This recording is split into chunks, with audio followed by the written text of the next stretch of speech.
Vamos a interiorizarnos con alguien que sabe de delitos penales económicos y recuperación de activos, tal vez uno de los hombres que más sabe en la Argentina sobre esa materia, que es el abogado penalista Roberto Durrié. ¿Qué tal, Roberto? ¿Cómo te va? Gracias por llamarme. No, gracias a vos por atendernos. Contanos un poco. El Tribunal Oral Federal digamos, en la sentencia original le puso al conjunto de 10 detenidos y 10 condenados, funcionarios encabezados por Cristina Kirchner en la causa vialidad, le impuso algo así como un decomiso de 87 mil millones de pesos en su momento, pero actualizados son más o menos 600 mil millones de pesos, ¿no? Y ahora se venció el plazo para pagar y no se pagaron. ¿Hay posibilidad de decomisar? ¿Cómo se hace en la justicia para decomisar una cifra tan alta que seguramente está escondida porque nadie la va a poner en su declaración jurada, ¿no? Sí, exacto. Primero, antes de contestar tu pregunta, que es muy atinada, me gustaría transmitir a los oyentes Sí. que estamos en una discusión histórica, ¿no? Ujú. Primero porque es el caso de corrupción que ha incluido a una expresidenta de la Nación con un patrimonio involucrado como consecuencia de la corrupción, por lejos el más grande de la historia argentina. O sea, que ya estemos debatiendo no solo una condena ejemplar, porque se cumplieron con todas las instancias y las garantías del debido proceso sobre una expresidenta de la Nación, sino que sobre todo estemos discutiendo de cómo vamos a hacer la justicia, ¿no? Para reparar el daño de la corrupción a la ciudadanía, ¿no? Ese dinero que, como vos bien lo mencionás, estamos hablando de 535 millones de dólares aproximadamente, que establece la condena a 6 años sobre la expresidenta y además le da la obligación de reintegrar, de resarcir el daño producido por el delito. Está establecido en el artículo 29 y en el 23 del Código Penal, ¿no? Ujú.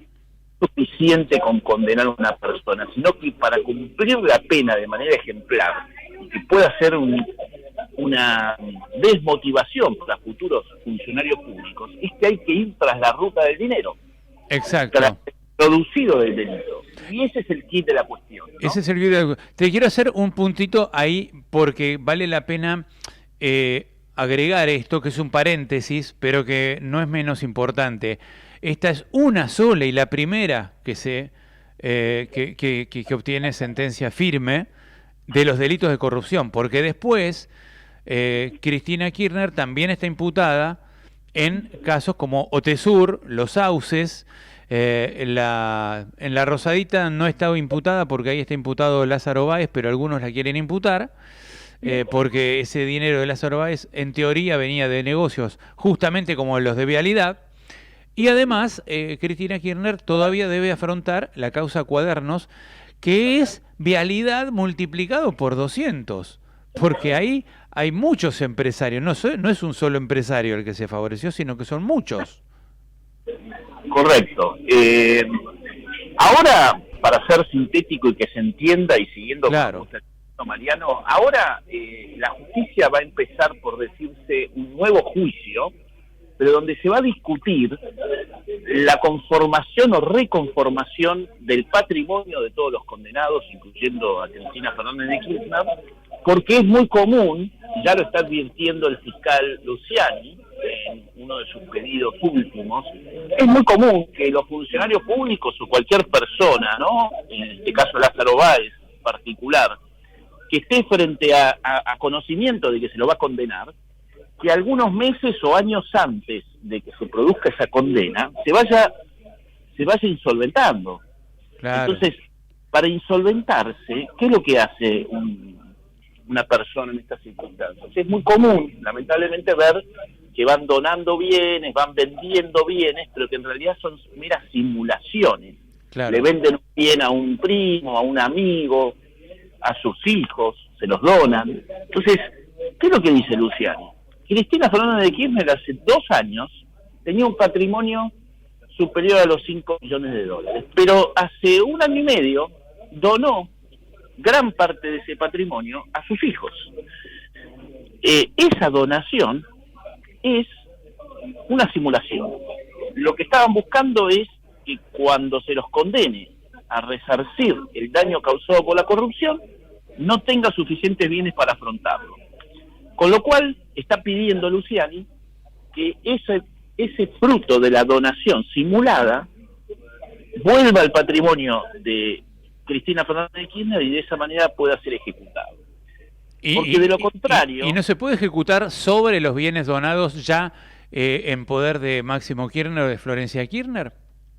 Bueno, primero hay que tener una discusión para garantizar los derechos que tiene la expresidenta, por supuesto, y que la justicia debería declarar que ese acto jurídico, que en su apariencia fue legal esa donación, porque intervino un escribano público, la voluntad de ella, la recepción, todo, se establezca que fue una verdadera simulación. Se declara la nulidad y una vez que se aplica esa nulidad puedan volver los bienes a favor de Cristina Fernández de Kirchner. Es decir, la respuesta es directamente no se puede ejecutar sobre esos bienes. Hay que hacer un juicio previo. Un juicio, bien. Claro. Sí. Está bien. Mejor suerte, Mariano, mejor suerte existe en los bienes de Lázaro Báez, porque Lázaro Báez la justicia ha actuado más rápido quizás, entonces le han congelado patrimonio, inmuebles, estancias, vehículos, maquinarias, con un equivalente alrededor de 200 millones de dólares. Es decir, ahí sí hay patrimonio para que vuelva a las arcas del Estado directamente. ¿Y en qué estado está eso? ¿En qué estado está ese congelamiento, digamos?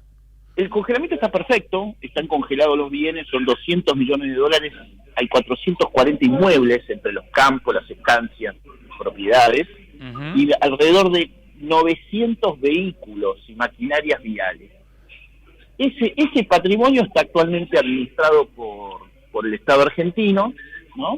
Ahí también hay un gran debate de los diarios de hoy, es quién va a administrar todo ese patrimonio en favor del Estado, ¿no? Ahí se están disputando la administración y liquidación de estos bienes, la Corte Suprema y el Poder Ejecutivo. El Poder Ejecutivo sacó hace 3 días un decreto de necesidad de urgencia diciendo voy a ser yo el que lo voy a administrar, y la Corte Suprema hace 1 mes y medio sacó una acordada diciendo no, momentito, voy a ser yo quien lo va a administrar y voy a establecer un mecanismo transparente. Así que eso también incluso está por resolverse, ¿no? Claro.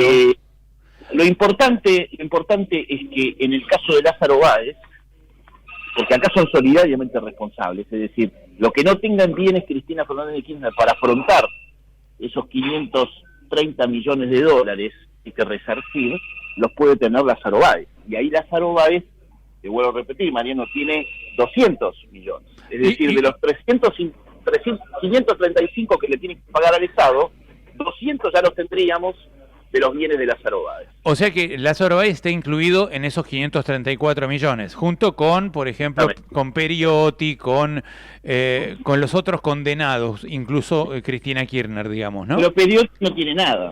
Ese ya, no sé si sobre eso o no, pero él lo declaró que es un monotributista que no tiene nada. Ajá. Lo mismo Julio De Vido. En esta causa de vialidad fue absuelto, pero en otra fue condenado, y el patrimonio que declaró Julio De Vido es una propiedad que la tiene como bien ganancial, con lo cual ahí ya hay otro debate de cómo ejecutarlo, que es una propiedad frente al Paraná, en las afueras de la ciudad de Buenos Aires. Sí, por Zárate, por ahí creo que era, ¿no? Exactamente, sí, pero sí. Después lo único que tiene declarado son una serie de cositas muy menores, un auto de 10 años de antigüedad, cosas muy menores, ¿no? Bueno, pero ahí está claro que escondieron la guita. ¿No se puede buscar la guita escondida con la UIF, haciendo una trazabilidad, un seguimiento de la ruta del dinero? Se debería hacer. Ese es el desafío que tiene ahora el Estado argentino, poner orden en estas disposiciones que existen hace muchísimos años, pero que, por suerte, recién ahora vemos una actividad muy importante, quizás por presencia de estas condenas tan importantes como la de la expresidenta, o quizás porque ha prestado mucha atención en los medios de comunicación todo esto de la ruta del dinero, el lavado de dinero, el resarcir el daño de los delitos económicos.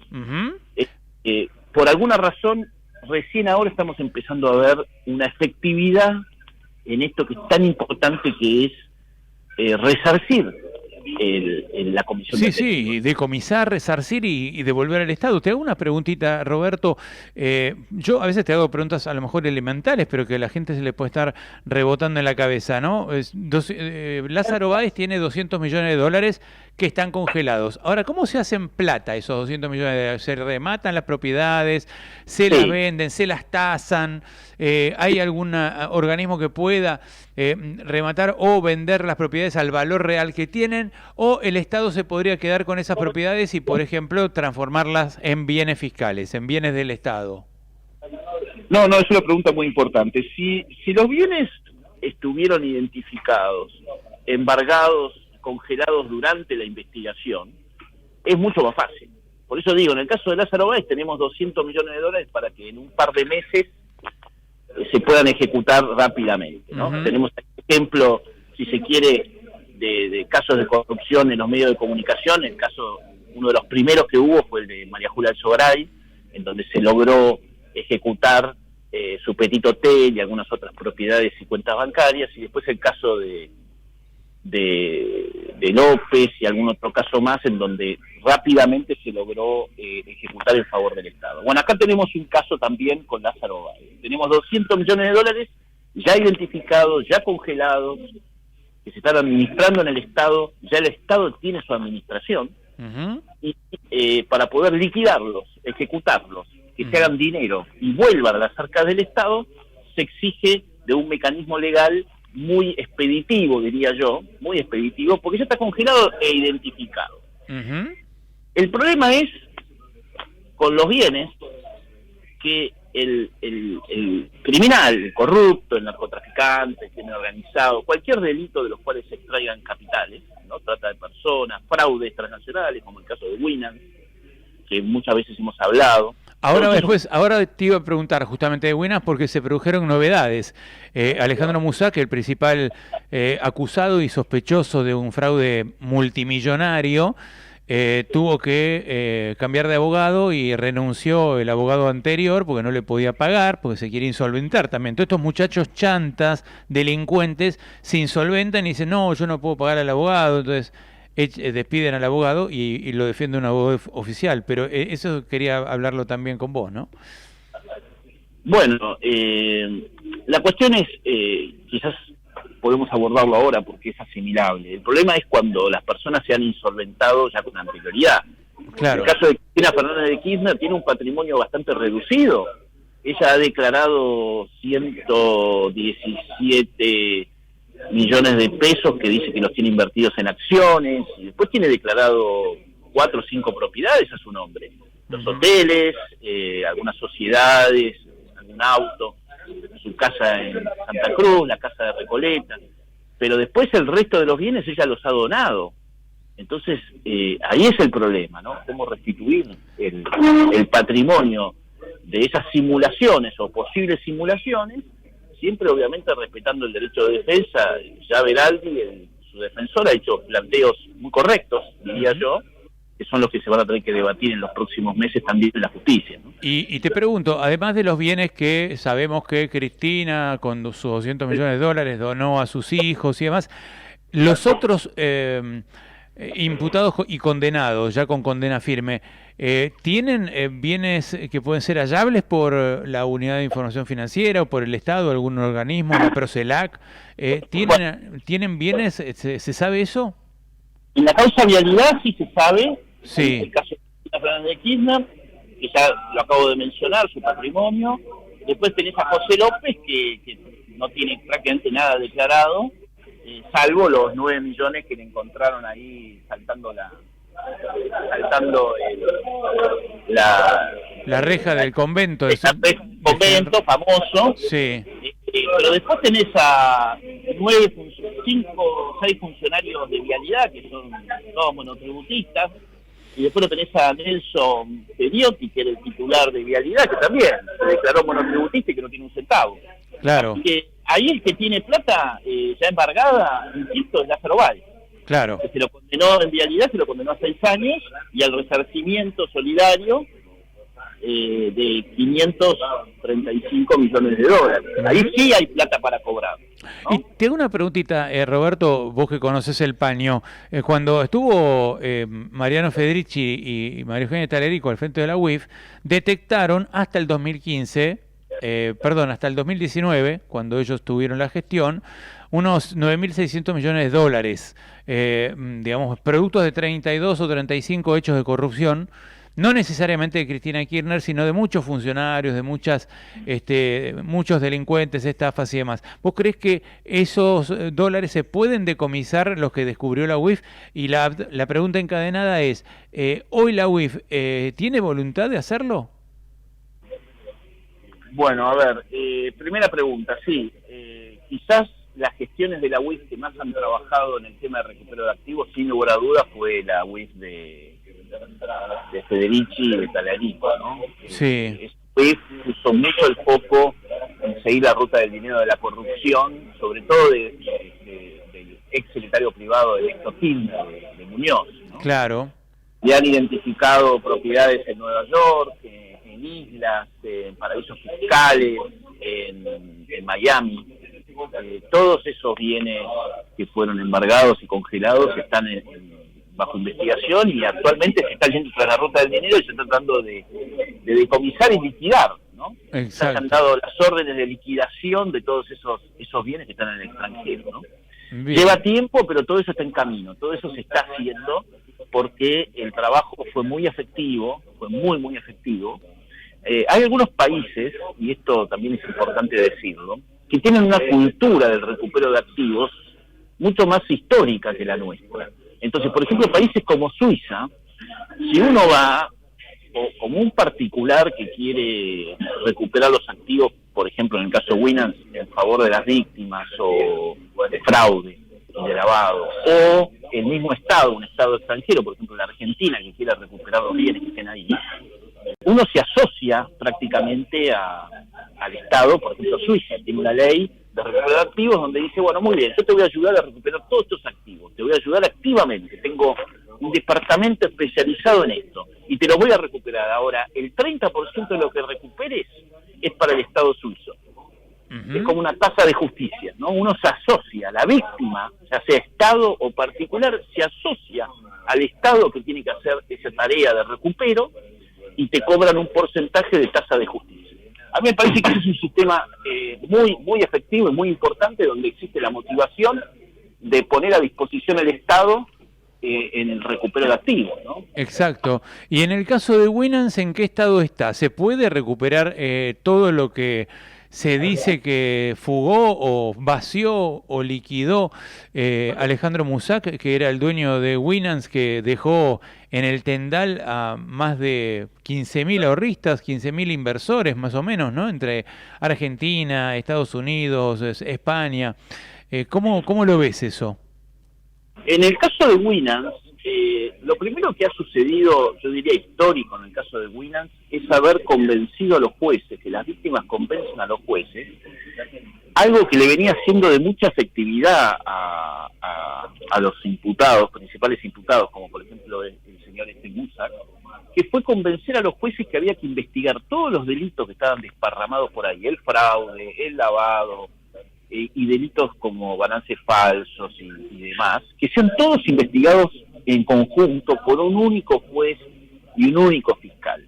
Porque de esa manera es que se podía entender bien la maniobra y se podían empezar a aplicar los principios del derecho penal vinculados a reconstituir el patrimonio y la ruta del dinero. Ese fue el primer logro. Cuando se logró eso, en consecuencia automáticamente se logró que Musac y 5 personas más vayan a prisión preventiva, ¿no? A partir de ese momento es que ahora la justicia recién ahora se está empezando a dedicar a reconstituir la ruta del dinero y el patrimonio de Musac, que hay indicios de que estaría en Miami, estaría justamente en Suiza, en la Argentina, pero que hay que reconstituirlo, ¿no? Así que yo creo que históricamente el fallo de Winans fue histórico en este sentido, ¿no? Se logró quebrar de alguna manera la defensa, el argumento de sus abogados defensores, que había sido muy efectivo en el pasado, que era desmembrar las causas que estaban desordenadas y desparramadas por el país, Claro. y que no se lograba entender la maniobra. Incluso había contradicciones. Vos tenías una fiscal muy aguerrida de instrucción que decía que había que investigar el fraude, pero después tenías un juzgado penal económico que decía que no veía lavado de dinero, porque no tenía delito precedente, por ejemplo. Claro. Entonces, cuando se logró combinar y ordenar el proceso con todas las pruebas, es que realmente se pudo ser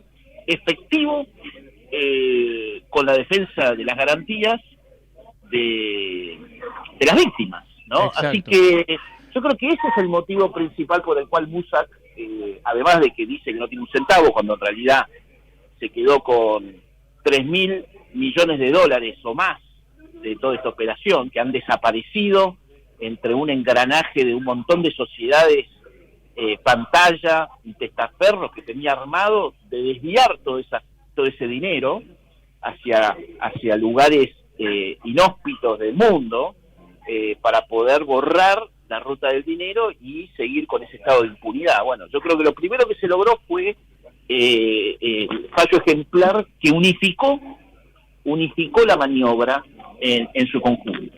Claro. ¿Y hoy qué juez la tiene? Winans la tiene en juez Está concentrado en dos tribunales. Está un tribunal federal de Arroyo Salgado, en San Isidro, que ahí tienen una enorme cantidad de causas unificadas ahí, y después queda una enorme cantidad de víctimas que se han unificado en penal económico. Justamente está la discusión ahora de si todo queda en cabeza de Arroyo Salgado. Es decir, hay alrededor de unas 850 víctimas que suman alrededor de, en su patrimonio, más de 1.000 millones de dólares, que ya están presentadas en las causas como víctimas del fraude y el lavado, y ahora se está debatiendo si todo va a quedar en cabeza en San Isidro o se va a seguir manteniendo entre dos causas, ¿no? ¿Y hay posibilidades de detectar esos 3.000 millones de dólares que escondió Alejandro Mossack a través de la UIF, de la Procelac? ¿Quién sería el organismo y si tiene chances de hacerlo? Chances debería haberlas. Uh-huh. Si la UIF de Federici pudo lograrlo, bueno, podemos esperar que actualmente también se pueda lograr, ¿no? Claro.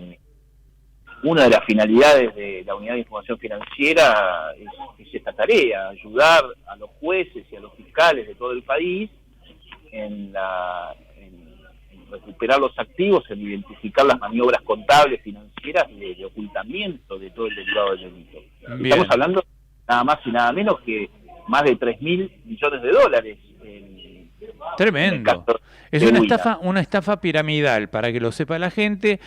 Mucha gente invertía, le daban una tasa interesante, con ese dinero supuestamente Mossack y todas las empresas del entramado le prestaban a personas que tenían necesidades de préstamos de corto plazo, con una tasa más alta, y con esa diferencia supuestamente se ganaba, y el inversor o el prestamista original ganaba una tasa y después le devolvían el capital. Después, un día, por una causa, por una razón o una excusa medio estúpida, cerraron el portón y dijeron no se paga más a nadie, porque hay morosos que no pudieron pagar. Pero supuestamente la plata la tendría que tener o los morosos o la tendría que tener Winans. Y no pagaron absolutamente nada. Dijeron una reestructuración que iba a durar 1 año, 2 años, 3 años, y finalmente ofrecieron 15 años, entonces se quebró todo, ¿no? Se desmoronó todo. Sí, es un caso que de repente la gente no lo conoce tanto como otros que hubo, como el de Blacksley, el de Hope Farms y demás, pero si uno analiza la cantidad de víctimas individuales... O el de Madoff en Estados Unidos, caso bastante parecido. Este es un caso asimilable perfectamente al de Madoff, por el volumen de dinero y por la cantidad de víctimas. Claro. Es el caso, si uno mide el volumen de dinero y la cantidad de víctimas, es el caso más grande de la historia argentina. Uh-huh. Exacto. Claro. Bueno, en fin, lo que uno logra también con el tema de la unificación de los delitos y de las jurisdicciones, al poner orden, empiezan a aparecer los mecanismos que te da el delito de lavado de dinero, el arrepentido, el agente encubierto, es decir, todos mecanismos que le dan herramientas jurídicas a la justicia federal y a los fiscales para que puedan hacerse de ese dinero que está oculto. Así es. ¿No? Así es, Roberto, es clarísimo, interesantísimo todo lo que se puede hacer para recuperar dinero de la corrupción y de las estafas, ¿no? De todos los delincuentes que andan sueltos por el mundo y especialmente por la Argentina. Gracias, ¿eh? No, gracias a vos por llamarme, Mariano. Por favor, al contrario. Roberto Durrié, abogado.